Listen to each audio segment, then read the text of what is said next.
조합제TV 시청자 여러분 안녕하십니까. 2019년 2월 5일 설날 오후 3시입니다. 지금 한일 관계가 최악의 국면으로 치닫고 있습니다. 역사 문제에 국한된 차원이 아닙니다. 안보 문제와 경제 문제에도 검은 그림자를 드리우고 있습니다. 더구나 한국의 국방부가 앞장서서 반일적 행동을 보이고 있습니다. 여기에 대해서 언론에서는 좌우가 같이 반일에 합세하고 있습니다. 많은 국민 여론이 잘 따라가지 않는 것 같아요. 오히려 국민들은 한일 레이더 갈등에 관한 한 우리 국방부의 상당한 불신을 지금 보이고 있습니다. 이런 일은 초유의 사태입니다. 어쨌든 한일 간의 갈등은 한미동맹을 어렵게 만드는 한 원인이 됩니다. 한미일 군사동맹 관계에서 한일 우호 관계가 흔들려 버리면 한미 관계에도 영향을 받습니다. 따라서 한미일 동맹 관계가 기능상 어렵게 될 가능성이 있습니다. 그것은 어느 나라에 가장 큰 손해를 끼치느냐? 바로 한국입니다. 유엔군 후방사령부는 일본에 있습니다. 일단 유사시 한반도로 전개되어야 할 약 5만 4천 명의 미군이 일본에 있습니다. 한일 관계가 나빠지면은 유엔군 후방사령부의 병력이 제대로 한국에 올 수가 없습니다. 그렇다면은 우리는 북핵 문제와 북한의 인권 문제라는 두 중차대한 문제 앞에서 과거사라든지 또는 종군 위안부 문제라든지 징용자 배상 문제는 그 크기를 줄여야 합니다. 이것이 가장 전면에 나서는 문제가 되어서는 안 되는데 불행하게도 한일 레이더 갈등을 통해서 국방부와 일본 자위대가 서로 적대 관계가 아닌가 생각할 정도의 감정적 갈등을 보이고 있습니다. 이것을 어떻게 해결할 거냐 하는 데 대해서 저는 간단한 해답이 있다고 생각합니다. 그것은 공동의 적을 확인해야 됩니다. 그것은 북한 노동당 정권입니다. 북한 노동당 정권이 핵을 가지고 그리고 외국인을 납치하는 과정에서 결국 한국과 일본에 심대한 위협을 가하고 있으니까 한국과 일본은 공동의 적으로 북한 노동당 정권을 공동의 적으로 봐야 합니다. 그러면 문제가 해결되는데 지금은 한국과 북한이 일본을 공동의 적으로 보는 것이 아니냐 하는 생각이 들 정도입니다. 이것은 북한 노동당 정권의 한반도 공산화 전략에 바로 말려드는 겁니다. 이런 가운데서 일본의 양식 있는 지식인, 특히 한국의 친한 지식인이 걱정을 담은 글을 발표했기에 제가 소개를 해드리려고 합니다. 이분은 필자는 니시오카 스도무시입니다. 니시오카 스도무시는 일본에서 아주 유명한 분인데 일본 레이다쿠 대학 개원 교수고 이 글은 산케이신문 인터넷 리뷰에 지난 31자에 게재한 글입니다. 이분은 한국말도 아주 잘하고 그리고 한국에서 생활한 적도 있고 그리고 한국 현대사에 대해서 많은 책을 남기기도 한 사람인데 특히 일본에서 유명한 것은 북한 정권의 일본인 납치자 문제를 제기해가지고 결국은 김정일이가 2002년 9월 17일 고이즈미 수상이 평양에 왔을 때 우리가 납치한 게 사실이다 해가지고 생존자를 돌려주도록 만든 사람입니다. 그러니까 북한 납치자 문제를 제기를 하다가 또 이분은 북한 인권 문제를 같이 다루게 되었습니다. 그래야 해서 많은 탈북자들, 한국의 북한 인권 운동가들이 바로 이 니시오카 스도무 씨와 매우 친밀한 관계를 유지하고 있습니다. 그야말로 친한 인사입니다. 그러나 물론 종군 위안부 문제라든지 독소 문제에 관해서는 니시오카 씨가 한국인들과 같을 수가 없습니다. 그것을 인정한다면은 정말 우리로서는 같이 손을 잡고 자유통일로 나아갈 수 있는 일본의 우리의 대한민국의 동지라고 볼 수가 있습니다. 그런 점에서 친한이죠. 친한. 자, 그런데 이분이 쓴 글을 보면은 과거에 썼던 글과 다른 심각성을 이렇게 담고 있습니다. 일단 이 소개를 하면서 제가 설명을 해 드리겠습니다. 일본에 있는 한국의 친구가 한국의 자유진영에 보낸 말하자면은 하나의 호소문이라고 읽어보면 되겠습니다. 이렇게 썼습니다. 일본과 한국의 관계가 걱정스럽다. 필자는 2012년 8월 이명박 대통령의 독도 상륙 이후 악화 일로를 걷게 된 일본과 한국 관계와 관련하여 양국이 대립하고 있는 것은 역사 인식과 영토 문제뿐이므로 양국 관계의 기초라고 할 수 있는 안전보장과 경제관계는 최악이라고 말할 수 없다고 주장해왔다. 그러면서 해결책으로는 역사 인식과 영토 문제에서 자국의 주장에 일방적으로 동조를 요구할 것이 아니라 서로 일치하지 않는 부분을 상호 인정하게 되면은 북한과 중국 등 전체주의 세력을 겨냥하여 공통의 이해 아래 일본과 한국이 준동맹 관계는 유지할 수 있다고 말해왔다. 즉 역사 문제는 남에게 서로 생각을 강요하지 말자. 그렇다면은 북한과 중국을 상대로 우리가 자유와 번영을 지켜야 되니까 이 부분에 대해서는 한국과 일본은 준동맹 관계는 유지할 수 있다. 다른 것은 다른 것으로 인정을 하자. 공통점을 찾자. 이런 주장이죠.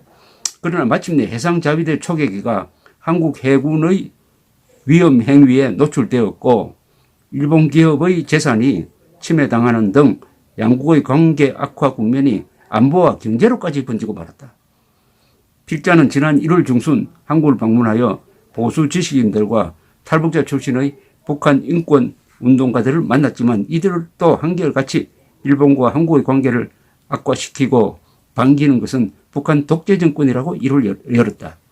이에 대해 필자는 문재인 정권의 반일 정책에 대해 한국 보수 세력의 강한 비판이 전해지지 않는 한 일본 보수 세력의 탈한국은 멈출 수 없다고 답변했다. 그러니까 문재인 정권 또는 국방부의 이 반일 정책에 대해 한국에서도 비판이 일어나야 된다. 그 비판이 일본에도 전해지고 해야 일본에 있는 친한 세력도 생각을 바꿀 수가 있다. 그렇지 않고 한국에서는 반일에 관한 한 좌우가 협력을 하면은 한 목소리를 내면은 일본에서도 반한에 대해서 좌우 보수 진보가 한 목소리를 낸다. 산케이신문과 아사히신문이 한 목소리를 내게 된다. 이런 경고인 것 같습니다. 현재 한국 언론에서는 반일과 관련해서는 좌우가 거의 비슷한 논조를 보이고 있어 냉정한 논의를 하려는 자세가 보이지 않는다. 박근혜 정부 붕괴 이후 한국의 양식 있는 보수 세력은 인터넷 공간에서 활발한 언론 활동을 전개해왔다. 이들은 침착하고 합리적인 논의가 다수를 차지하고 있다. 해상자위대 초계기를 겨냥하여 한국의 구축함이 공격용 레이더를 조사한 것은 지난해 12월 20일이었다. 현장에서 한국의 해군과 해경은 북한 어선의 선원 3명을 구출했으며 1명의 시신을 수습한 데 이어 22일 오전, 그러니까 이틀 뒤 오전 11시 한국은 구출한 3사람을 판문점을 통해 북한으로 인도했다. 이와 관련하여 다음 날인 12월 23일 유튜브를 통해 활동하는 탈북자 출신의 북한 인권운동가인 김모 씨는 구출된 3명은 탈북 의사가 있었을 것이라면서 이들에 대해 시간을 두고 치료와 신문을 하지 않은 것은 문재인 정권의 탈북자 강제 송환이라고 비판했다. 지난 29일에는 공군 레이더 관제관 출신의 언론인인 김동연 기자가 한국의 조갑제닷컴을 통해 자위대 초계기의 성능과 한국 구축함의 능력 등에 대해 자세히 설명하고 레이더 조사가 있었다는 전제하에서 한국 해군이 일본의 초계기에 보여서는 안 되는 장면을 연출한 것이 아닌가 하는 의구심이 든다면서 진실을 발표하는 것이야말로 한국의 국익이라고 주장했다. 이와 함께 한국의 조갑제닷컴 조갑제 대표는 자신이 운영하는 유튜브를 통해 첫째, 왜 해군과 해경이 함께 구조 작업을 벌였는지의 의문, 둘째, 왜 구축함이 자위대 무선에 답하지 않았는가의 의문. 셋째, 왜 구조한 북한 주민을 이틀 뒤 북한으로 돌려보냈는가의 세 가지 의문을 제기한 뒤에 한국 정부의 해명에 쉽게 동조할 수 없다고 지적했다. 필자는 서울에서 만난 사람들에게 사건과 관련하여 세 가지 의문점에 대해서 질문하였다. 한 군사 전문기자는 국방부와 통일부에 직접 취재하여 다음과 같은 답변을 얻었다면서 필자에게 내용을 전달해 주었다. 한국 국방부는 근처를 지나던 한국의 민간 선박들이 표류 중인 북한 어선을 발견하고 한국 해경에 무선으로 이 사실을 전달하고 해경이 구조에 나섰던 것이다. 한국 해군 구축함도 같은 무전을 듣고 현장에 도착했으나 이미 해경이 구조 작업을 하고 있어 구조를 하지 않았던 것이다. 한국 국방부의 입장입니다. 그다음 한국 통일부는 구조된 3명의 어민들은 북한으로 돌아가고 싶다는 의사를 밝혀 북에 인도한 것이다. 상세한 신상 정보에 대해서는 조사를 벌려서나 개인정보이기 때문에 공개할 수 없다. 그러나 이 답변을 듣고도 쇠약한 상태의 어민들을 이틀 만에 인도해버린 데 대해 의문점은 남는다. 한국에서 일본으로 돌아온 뒤 필자에게 이번 사건과의 관계에 대해 가능성이 존재하는 한 정보가 입수되었다. 김정은과 그 가족을 경호하는 호위사령부의 정치부문 간부들의 김정은 암살 미수 사건이 발각되어 지난해 11월 용의자 70명에서 90여 명가량이 체포되었고 이 가운데 3사람이 공개 처형을 당했다는 것이다.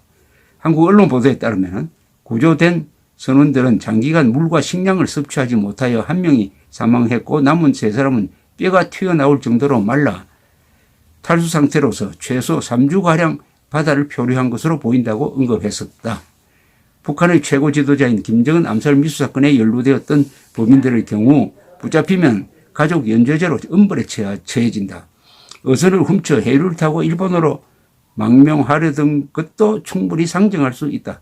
필자는 한국 구축함의 레이더 조사 사건의 해명의 열쇠는 구조된 북한 사람들이 누구였는지를 밝히는 것이라고 본다. 이와 관련된 진상이 한국 애국자들에 의해 밝혀지기를 필자는 간절히 기대한다. 이렇게 충고를 했습니다. 충고 요지는 이겁니다. 역사 문제는 나라가 다르기 때문에 합치든 의견이 나올 수가 없으니까 각각 다른 생각을 갖는 자유를 허용을 하자. 그러나 북한 핵 문제, 북한의 인권 탄압이라는 이 위기 상황에서는 손을 잡아야 된다. 한국과 일본이 같이 손을 잡아야 한다. 그러니까 안보 문제와 경제가 피해를 입어서는 안 된다. 안보 협력이. 동시에 이번 한일 레이더 갈등과 관련해 가지고는 의문이 있다. 그 의문의 핵심은 왜 북한 어선 구출하는데 한국 군함이 왜 갔느냐. 그리고 구출된 3사람이 몸이 아주 쇠약해 있을 텐데 충분한 치료와 신문을 하지 않고 어떻게 이틀 만에 돌려주었느냐. 그리고 왜 신원을 공개하지 않느냐. 이런 지적입니다. 이런 지적에 대해서 니시오카 씨는 한국의 보수적 언론인들이 이 문제를 파헤치는 게 더 좋지 않겠느냐. 이런 충고를 하고 있습니다. 그러니까 한국에 와보면은 바깥에서 일본에서 듣던 것과는 달리 한국 국방부의 발표를 무조건 추정하는 것이 아니라 진실이 뭐냐, 사실이 뭐냐가 더 중요하다. 이렇게 따지는 사람들이 참 많다. 그러나 이런 사람들의 의견이, 생각이 일본에도 전해져야 된다. 그러면 일본에서도 반한으로 가려고 했던 사람들도 한국에도 이렇게 건전한 생각을 가진 사람들이 있구나 해가지고 생각을 달리하게 될 것 아니냐. 뭐 이런 요지입니다. 이런 요지의 충고인데 다른 거 다 빼고 하나 가장 강조하는 것은 그 어선에 탔던 사람이 누구냐. 어선에 탔던 4사람은 어떤 사람이냐. 탈북자냐. 아니면 그야말로 어민이냐. 아니면은 북한에서 어떤 일을 저지르고 도망가려던 사람이었느냐. 거기에 대한 국민들의 의문이 남아 있습니다. 그러니까 흔쾌하게 국방부의 말을 믿고 일본이 하지도 않은 레이더 락온, 레이더 조사를 트집 잡아가지고 항구를 공격한다 하는 국방부의 설명에 선뜻 동의가 되지 않는 것입니다. 선뜻 동의가 되지 않는 것입니다. 우방국과 우방국은 군사정보는 정직하게 서로 교류를 해야 됩니다.